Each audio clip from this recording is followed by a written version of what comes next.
In this video, I'm going to give you an introduction to tree diagrams, which you typically have two sets of information.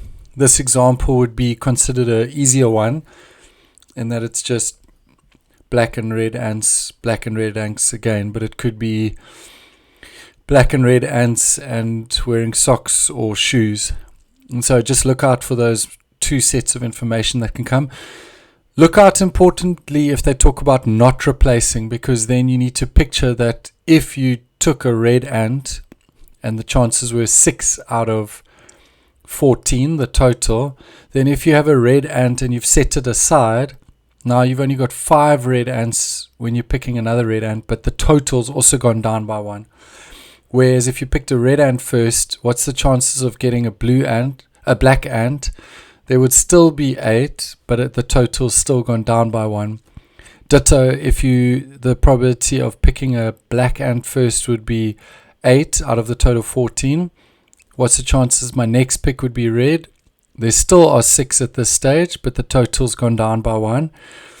Whereas if I picked a black, it's now set aside and I'm going to pick another black, then there's 1 less black over 1 less total. And so if the question is asking what is the probability of getting the same color, and so all you're going to do, and I've just done all options, you wouldn't necessarily need to do this.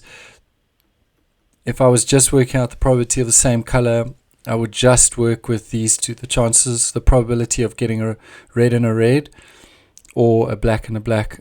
And so I've followed each of these, red and red, red and black, black and red, black and black, and because it's red and red, I multiply my two probabilities and I get my final answer.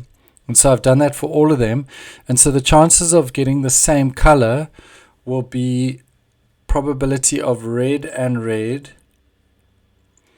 or I could get black and black. And so when there's an or question, I add those. And so my final answer for what's the probability of getting the same color twice, it will be the probability of red and red plus the probability of black and black. And so I'll add those two up